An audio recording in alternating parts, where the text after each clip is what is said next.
Assalamualaikum warahmatullahi wabarakatuh. Perkenalkan, nama saya Mailica Putri Rahayu dengan NPM 193109019, Prodi Sosiologi Agama dan Studi Agama, dengan dosen pengampu Ibu Erin Nur Maulidia, Esos MPD. Video ini dibuat untuk memenuhi tugas mata kuliah Sosiologi Pendidikan.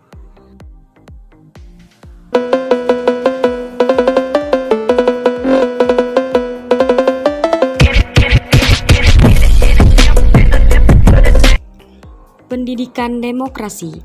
Demokrasi merupakan benteng pengembangan moral masyarakat dan menjadi sebagai lembaga pengontrol dari pelaksanaan nilai-nilai kebenaran, keindahan, moral, dan agama. Demokrasi dapat dikembangkan dengan meningkatkan pemikiran kritis, pemikiran alternatif, penjaminan kebebasan berpikir, dan bertanggung jawab atas alternatif yang dipilih. Demokrasi pada dasarnya mengakui setiap warga negara sebagai pribadi yang unik, berbeda satu sama lain dengan kelebihan dan kekurangan masing-masing. Demokrasi memberikan kesempatan yang luas bagi pelaksanaan dan pengembangan potensi masing-masing individu tersebut, baik secara fisik maupun mental spiritual. Demokrasi juga mengakui bahwa setiap individu mempunyai hak dan kewajiban yang sama. Karena itu, pendidikan yang demokratis adalah pendidikan yang menempatkan peserta didik sebagai individu yang unik, berbeda satu sama lain, dan mempunyai potensi yang perlu diwujudkan dan dikembangkan semaksimal mungkin. Dengan demikian, pendidikan yang demokratis memberikan pelayanan berbeda kepada sasaran didik sesuai dengan karakteristik masing-masing. Beberapa hal yang perlu diperhatikan dalam membangun sistem pendidikan yang demokratis sebagaimana yang dinyatakan Sadiman sebagai berikut. 1. Kurikulum dirancang sedemikian rupa sehingga dapat memberikan ruang gerak bagi sekolah atau daerah tertentu untuk menyesuaikan dengan kondisi dan kebutuhan setempat tanpa harus kehilangan orientasi nasional dan global. Yang kedua, tidak ada keharusan bagi sekolah atau lembaga pendidikan untuk menggunakan bahan belajar tertentu. Yang ketiga, sarana-prasarana pendidikan pun harus menunjang terwujudnya nilai-nilai demokrasi dalam praktek pendidikan atau belajar mengajar sehari-hari.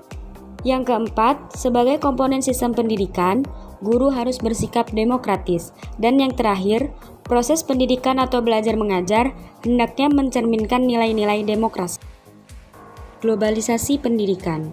Globalisasi sering diterjemahkan mendunia, suatu entitas, betapapun, dimanapun, kapanpun, dengan cepat menyebar ke seluruh pelosok dunia, baik berupa ide, gagasan, data, informasi, produksi, pembangunan, pemberontakan, dan sebagainya. Begitu disampaikan, saat itu pula diketahui oleh semua orang di dunia. Kekuatan globalisasi menurut analisis para ahli pada umumnya bertumpu pada 4 kekuatan global, yaitu 1. Kemajuan iptek terutama dalam bidang informasi dan inovasi-inovasi baru di dalam teknologi yang mempermudah kehidupan manusia. Yang kedua, perdagangan bebas yang ditunjang oleh kemajuan iptek. Yang ketiga, kerjasama regional dan internasional yang telah menyatukan kehidupan bersama dari bangsa-bangsa tanpa mengenal batas negara.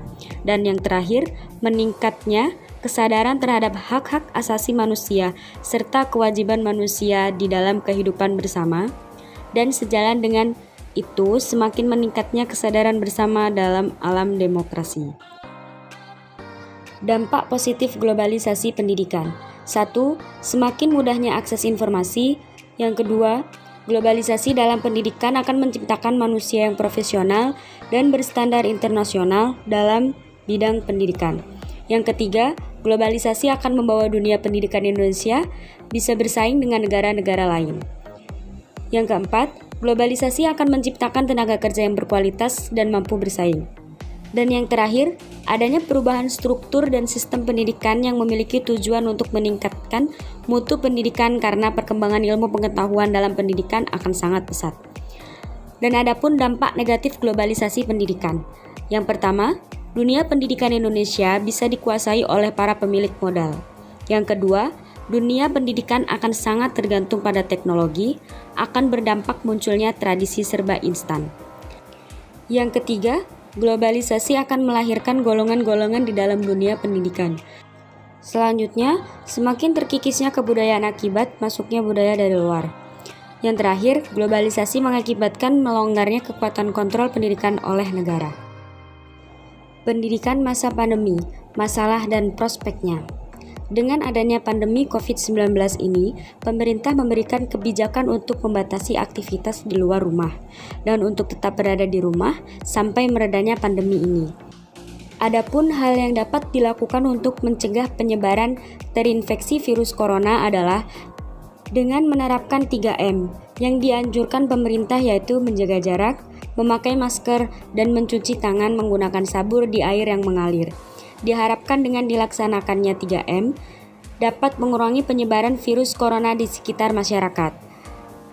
Pandemi COVID-19 ini memberikan dampak yang sangat serius bagi setiap orang. Kegiatan menjadi terkendala dengan adanya pandemi ini. Berbagai bidang terkena dampak akibat adanya pandemi ini, salah satunya pada bidang pendidikan yang ada di Indonesia. Hal ini sesuai dengan kebijakan pemerintah dalam Surat Edaran Nomor 4 Tahun 2020 tentang pelaksanaan kebijakan pendidikan dalam masa darurat penyebaran coronavirus disease COVID-19. Sistem pembelajaran yang dilakukan secara daring dalam jaringan dari rumah masing-masing yang cenderung memanfaatkan teknologi sebagai media pembelajaran, terkadang terdapat hambatan dan penerapannya. Selama pembelajaran daring, peserta didik memiliki keleluasaan waktu untuk belajar. Pembelajaran daring ini pun memiliki kelebihan dan kelemahan masing-masing. Kelebihan dalam pembelajaran daring ini dirasa lebih santai dan praktis. Praktis dalam hal pemberian tugas dan pelaporan tugas setiap saat. Kemudian, pembelajaran daring ini pun dapat dilaksanakan kapanpun dan dimanapun, mengingat pembelajaran daring yang dilakukan secara online. Selain itu, penyampaian informasi atau terkait materi pembelajaran lebih cepat dan mudah dijangkau oleh peserta didik.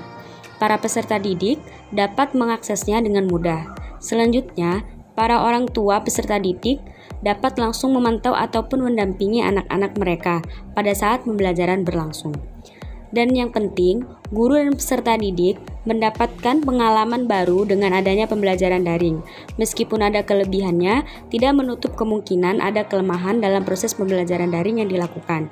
Kelemahan dalam pembelajaran daring ini diantaranya kehadiran para peserta didik yang kurang maksimal serta keaktifan dan partisipasi peserta didik yang terbatas dan kurang menjadi kelemahan dalam pembelajaran daring ini. Kemudian saat melaksanakan ujian, guru tidak dapat memantau secara langsung peserta didik apakah mereka melaksanakan ujian dengan jujur atau tidak. Kesimpulan, demokrasi dalam lingkup pendidikan adalah pengakuan terhadap individu peserta didik sesuai dengan harkat dan martabat peserta didik itu sendiri. Karena demokrasi pada dasarnya bersifat alami dan manusiawi. Ini berarti bahwa penelitian pihak-pihak yang terlibat dalam proses pendidikan harus mengakui dan menghargai kemampuan dan karakteristik individu peserta didik. Tidak ada unsur paksaan atau mencetak siswa yang tidak sesuai dengan harkatnya. Dengan demikian, demokrasi berarti perilaku saling menghargai, saling menghormati, toleransi terhadap pihak lain termasuk pengendalian diri dan tidak egois. Dalam proses pendidikan, semua pihak yang terkait menyadari akan alam atau atmosfer yang bernuansa saling menghargai tersebut, yaitu antara guru dengan guru, antara guru dengan siswa, dan antara guru dengan pihak-pihak anggota masyarakat, termasuk orang tua dan lain-lain. Ini berarti bahwa dalam semangat demokrasi, seseorang harus tunduk kepada keputusan bersama atau kesepakatan bersama. Pembelajaran daring di masa pandemik COVID-19 tentunya memiliki dampak positif dan negatif. Guru, peserta didik, orang tua, dan seluruh pihak yang terlibat harus dapat bertanggung jawab dalam menyikapi adanya pembelajaran daring ini. Tidak memudarkan semangat dalam mencari ilmu. Kendala yang dihadapi harus diselesaikan dengan cara yang baik. Permasalahan yang ada harus tetap dievaluasi untuk mengetahui proses yang terjadi dalam proses pembelajaran daring yang dilaksanakan. Mungkin cukup sekian. Terima kasih. Saya akhiri. Wabillahi taufiq wal hidayah. Assalamualaikum warahmatullahi wabarakatuh. See you.